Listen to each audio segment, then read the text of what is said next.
Live, this is News Channel 8 at 6:30 on the CW Tampa Bay. On your side.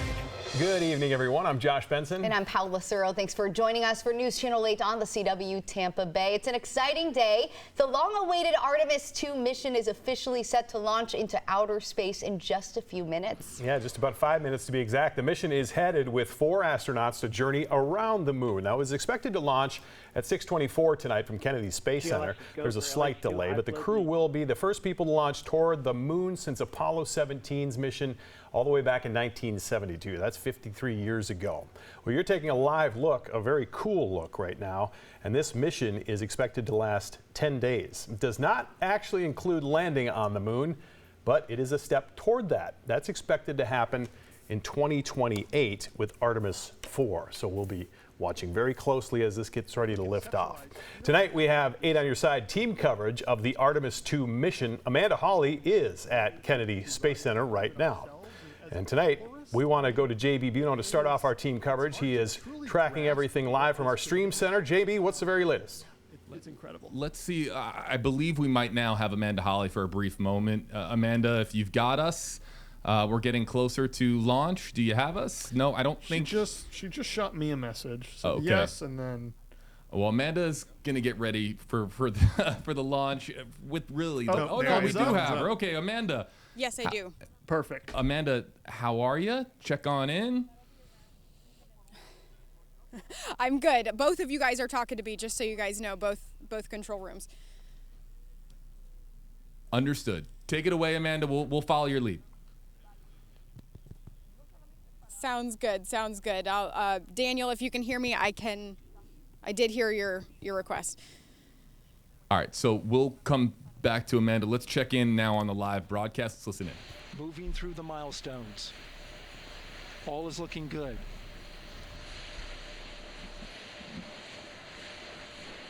Coming up in just a few seconds, we're going to get that thrust vector control actuator test.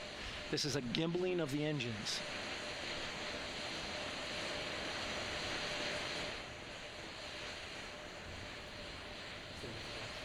There are the 4 RS-25s. 3 of them. All right, we're 2 minutes Shuttle and 30 Heritage, seconds away one from of them built liftoff. from This is a very clear picture of what's happening, and you're listening to the live NASA stream and feed, giving us instruction about what's about to happen. We've been checking in with the weather. The clouds have pushed out. What the weather looks like it is actually cooperating at this point. 90% cooperating. It went upgraded from 80% to 90% not too long ago. So that's exciting. I mean, this whole day is an exciting time. Yep. I can't believe we're Let's go live out to Amanda Hawley. She is standing by live outside Kennedy Space Center. Amanda, exciting few minutes here. Exciting is an understatement, I'll tell you that. I'm shaking. I'm very excited for this moment. We had an eruption of cheers when that countdown clock started ticking once again. We had that brief hold at T-minus 10 minutes for them to work through just a couple more things. We got that pull for a go for launch from launch director Charlie Blackwell Thompson, first female launch director here at NASA as well. Pretty cool.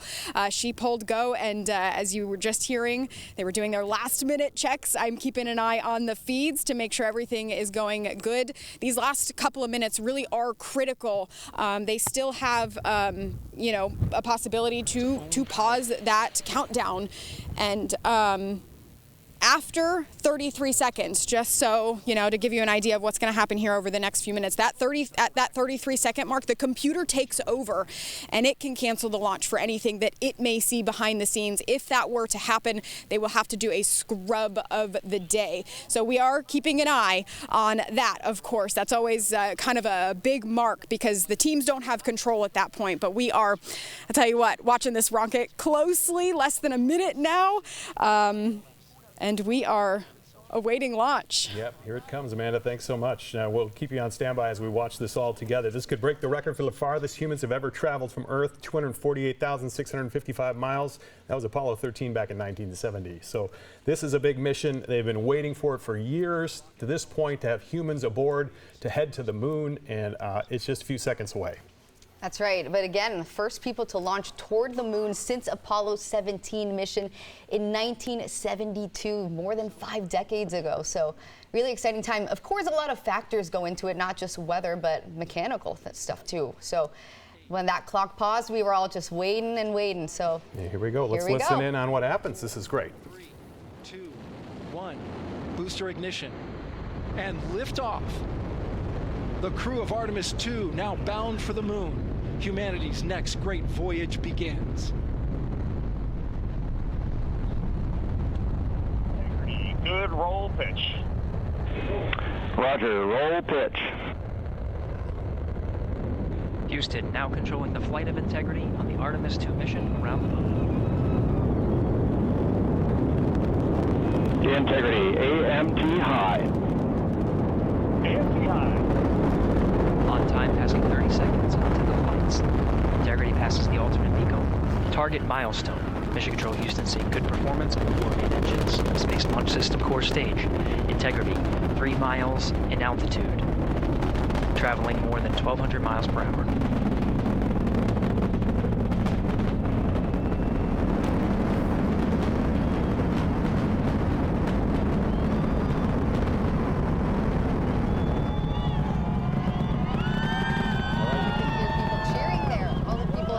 Seeing this live in person, that must have been so cool to see. What's so dramatic about covering these launches is so many hundreds of thousands of people pack into this small area to witness this, and for years and years when these launches get scrubbed, it's such a disappointment, obviously out of safety, but for people who travel there, who set up for the weekend there, or maybe the week, this is such a sight to see, and a lot of people have been waiting a long time, especially the astronauts at this point. And even today, we didn't know if this would happen. This is just unbelievable to watch, even from here at the studio. So for 10 days, this will be quite an adventure for the crew. They have a mission carrying a payload called Avatar. That's a virtual astronaut tissue analog response. It's an organ-on-a-chip technology to mimic individual astronaut organs. So then they'll also be able to see the moon very close up, where humans have never seen it in that angle, so by the poles, and that will be interesting to see what they learn there as well. Let's go to Amanda Hawley. She's watching this along with us, and Amanda, you are a big space fan. Yeah, this has got to be overwhelming for you. I got to know how you're feeling right now. So overwhelming is an understatement, you guys. That was the coolest thing that I have ever seen. You know, I've seen rocket launches, but I tell you what, I was jumping up and down along with the hundreds of media here. Right now, what you're taking a look at, some critical moments that are happening. The 2 white solid rocket boosters are falling away. Those 2 boosters that are sitting on the side, they provide over 75% of the thrust to get this 6 million pound rocket off the ground. We have to escape Earth's gravity here, right? So those provide so much of the thrust to get that up in the atmosphere. Now those 4 RS-25 engines, those are the same engines, in fact, reused from the shuttle era. They won't be reused anymore after this mission here, but they are the same engines that we had on the shuttle. There's 4 of them. There was only 3 on the space shuttle, but now they are working and they are using all of that fuel inside that orange tank that they fueled earlier today, and they are propelling it now for the next 5 minutes or so. Then that orange tank will fall away, so we're awaiting that. But just so you guys know, we can still hear the rumble here at Kennedy Space Center. I want to know what it's feeling like for other people around you there too. We could hear the cheering as soon as the rocket launched. What are people saying? Are they still just looking up at the sky? I'm sure. Everyone's face is in the sky right now, I can tell you. That's why I'm just looking, because we can still hear it, we can still see it. I can still see the glow of those 4 RS-25 main engines right now. As they continue to move away now from Kennedy Space Center, they are leaving the, Earth's, where they're leaving the ground, getting higher and higher in altitude, right? So going to continue to watch that, still faintly hearing that rumble, believe it or not. Yeah, and cameras can only take it so far from the ground before we have to end the view there. But we're going to keep trying to watch what we can and learn from NASA what's happening. But what a cool moment! I know. And it just sounded so much stronger than any other launch you've ever heard. It just felt. I mean, obviously better sound quality, but that rocket is so powerful. You could kind of feel it right here while we're here in the studio. I mean, it's cool too just to know what they're doing in this 10-day mission. Obviously today with the launch, then day 2 through day 4, spacecraft heads towards the moon, and it's just unbelievable to think Still can see it. Yeah. Look at that. The astronauts, the feeling they must be. Yeah, and the onboard cameras too, that's a great view as well. So what's really wild is when the crew returns, we don't want to get ahead of ourselves, but Orion's expected to enter at approximately 25,000 miles per hour. That's faster than the Apollo 1069 reentry speed, but it was around 24,000 miles per hour. But that's going to be the fastest crewed spacecraft return in history. So they're really moving no matter what. I mean, this crew that's on board, they're trained for what is about to come in the next 10 days. But boy, what a feat of technology this is to watch and to be a part of. Amanda, you still see anything in the sky, or it's long gone? The RS-25s, they're very faint at this point. Yeah, very far away now from Kennedy Space Center at this point. Can't really hear it anymore, but I tell you what, the excitement to what I just witnessed in person, that history is amazing, and I've been pinching myself all day. You know, for Countdown to have gone as relatively smooth as it did today, I'm kind of surprised, just based on all of the problems that they've had over the past several, not just months, but years, even with Artemis 1. But, you know, that's kind of anticipated, right? It's a brand new launch vehicle. It's a brand new rocket. It is the world's most powerful operational rocket at this point, right? SpaceX is designing their Starship. They've launched it a few times, but they're still testing that rocket. So this is operational at this point, right? 4 astronauts just left the Earth on top of that rocket. So, but Countdown today was really, really smooth. They got through the tanking, absolutely no leak issues. There were a couple of issues that briefly popped up, but their teams, they went and fixed them relatively quickly, and I'm kind of surprised. I'm obviously very happy about it, but yeah, very surprised here. First day, first launch opportunity of this window, and here we are. There's no... Okay, we just lost Amanda for a second there. We'll try to get connection back with her. But what's interesting and what a lot of people may not realize is the level of the atmosphere, the levels that this rocket must go through. And what I found a little unnerving is that it loses parts of the rocket as it goes. And if you're in the tip of that ship or that rocket as an astronaut, it's like losing parts of your car. I mean, in a good way, it's how it's built. But boy, to me, that felt a little strange because the rocket boosters and then the other pieces. I was watching the live feed of the astronauts in there, you know, just sitting there and patiently waiting, and I was nervous. I just can't imagine that feeling, you know. And the training that goes into the astronauts and what and all the people involved too, because you need to get clearance once that clock stops for a while. To start it back up, hey, we need clearance from everyone involved. Right. So. And what we learned from Amanda earlier as we try to get her back on board is that when they took off, they have a little bit of time there where they turn it over to manual controls, as far as she explained it, to where the astronauts can take control of the ship and guide it to get a handle of it, to feel what it's like, because computers are obviously operating this thing, but in an emergency and it goes to manual mode, the astronauts have to be prepared to fly the ship, so to speak, if something were to go wrong. Let's go back out to Amanda. I think she can hear us now, and she's pretty composed given what just happened. I would expect you to be out of breath by now. Oh, I was shaking, literally shaking up until launch, because there's so many things that have to go right for it to launch. And, you know, you always await that random thing that pops up that may scrub it. I've been here too many times for that to happen, so I was waiting for that to happen. But oh my gosh, shaking in excitement. I was jumping up and down as that countdown clock was counting down to T-0, and out of breath, out of words. It was so bright. When I tell you, you can't like look at it with your eyes, because it is so bright with the solid rocket boosters combined with the RS-25s. But really cool to see a daytime launch of this SLS rocket, because the first time Artemis 1 launched, it was at night, and all you saw was a big bright flame, so you could actually kind of see the rocket with this one as well. Well, Amanda, job well done. You've done a great job covering this. It's always fun to see how excited you get, but boy, the rest of the world is so ecstatic about what just happened, and we got to see that live. And technology is very cool when everybody can watch it live. Absolutely. Go embrace it, take it in. We'll let you go for now, Amanda. Thank you so much. There's no better person covering that story, because she absolutely loves space. Yeah, and you can tell. Yep. But we're going to continue to watch from NASA's point of view. We'll bring you updates as we go. We're going to take a quick break right now, but much more on the news at 6:30 here on the CW. We'll be right back.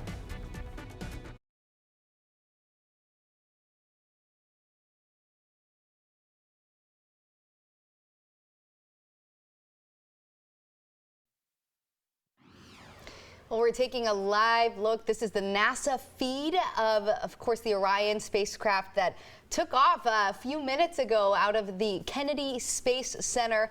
A truly historic moment.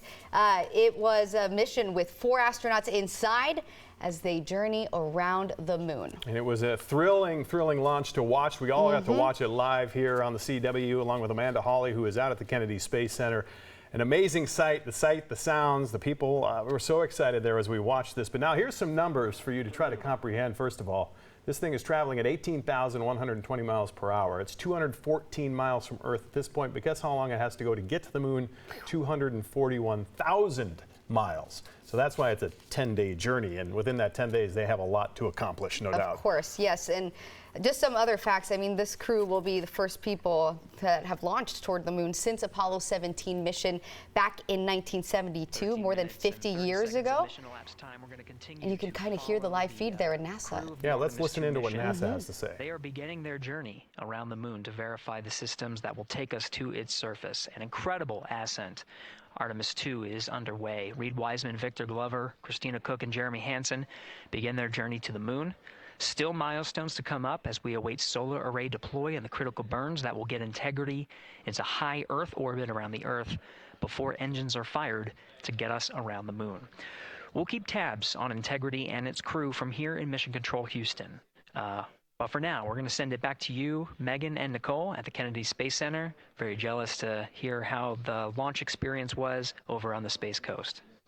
Yeah, Gary, if people are just joining us, welcome back to the Space Coast, where we just saw Artemis 2 lift off 14 minutes ago. And wow, what an amazing launch, and an emotional one too. As soon as the rocket lifted off, Nicole, you had tears in your eyes, I had tears in my eyes, and we had all these people around us cheering. It was amazing. Yeah, the energy was wonderful. I mean, it was a beautiful launch.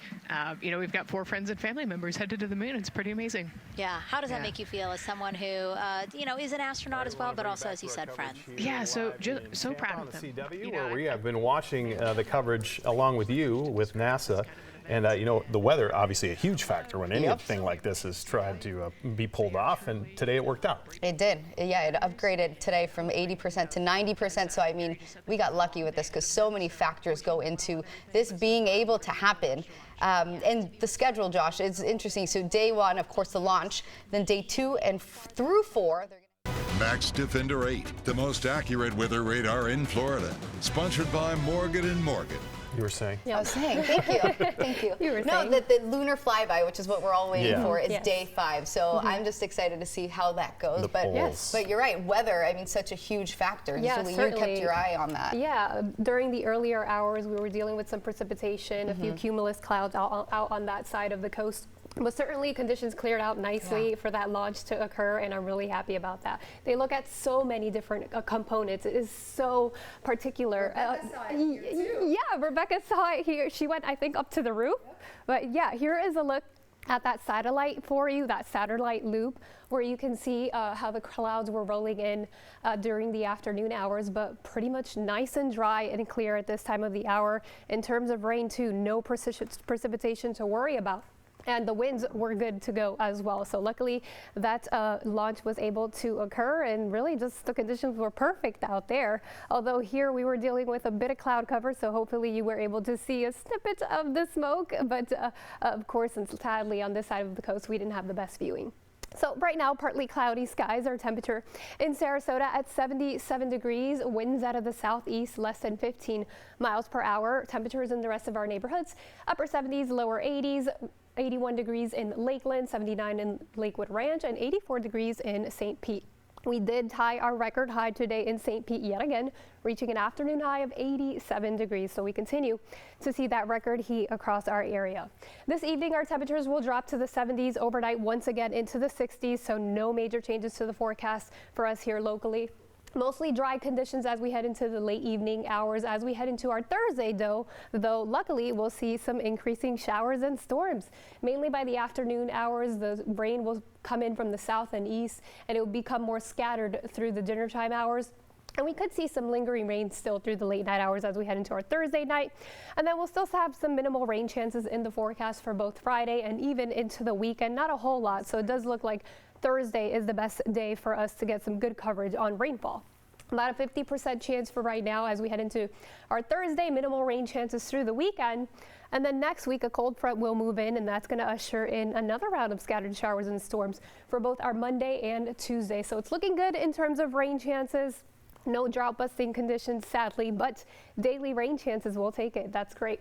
As we head into our Thursday morning, our morning lows in the 60s, near 70 degrees here in Tampa, 68 degrees, 64 Wesley Chapel, lower 60s along the Nature Coast, and 64 degrees in Wauchula. We're in for another warm day with afternoon highs near 90 degrees near record yet again, 87 in Tampa as well as in Brooksville as well as in inland areas, 86 degrees for an afternoon high in Wauchula.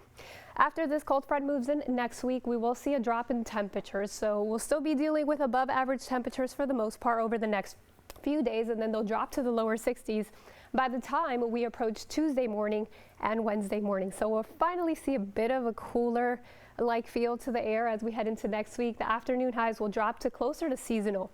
So Tuesday, upper 70s, the same for Wednesday, and then we'll slowly rebound to the 80s as we head into Thursday of next week. Your Easter weekend looks nice, but very warm. The drier day will be on Saturday, and then on Sunday, we'll still have those showers in the mix, mostly inland. Not a whole washout expected this weekend, so you should be okay with outdoor activities, but it is going to be very warm. We'll finally see that cool down, though, on the way as we head into next week with much needed daily rain chances in the forecast. So excited.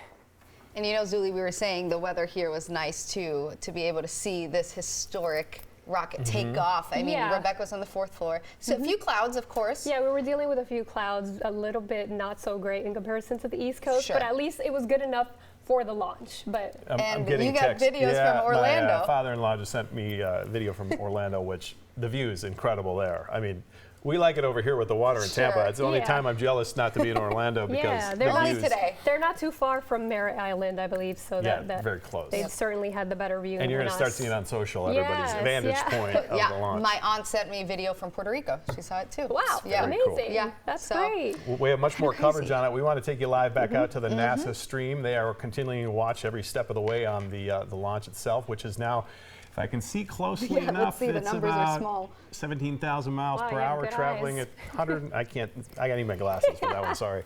I can't even see. Very far, 400 miles from Earth, and a whole long way to go to get to the moon. That's right. Well, today through day 4 is when they're headed towards the moon. Day 5 is that big lunar flyby. So that'll be interesting to see because the technology now, how good the images will be. Oh, it'll be neat. Amanda's going to be freaking out. Yeah. That'll be fun. No doubt. And then, day 6 through day 10 is when we will see the return of the astronauts and their re-entry into Earth's atmosphere. And expected to travel more than 250,000 miles from start to finish, roughly 4,700 miles beyond the far side of the moon. So that's what's fascinating about this, especially from 53 years ago. As we were talking about, they're going to see things that have never been seen before. And the longest flight for humans away from Earth. At this point, deep space, which is very cool. Very As for the weather, though, the rest of the day for us here on Earth. On Earth, here on this side of the coast, yes. Mostly quiet and warm and muggy. But luckily tomorrow we see increasing rain chances. So umbrella. Yeah, because by the time rush hour hits, it would be kind of a wet commute for sure. But we're happy about it. Yeah, the drought's hanging on. Absolutely. Can't seem to get rid of that. All right, we're going to take you live as we say goodbye to you. Thanks so much for being with us. We'll see you back here tonight at 10. Have a great night.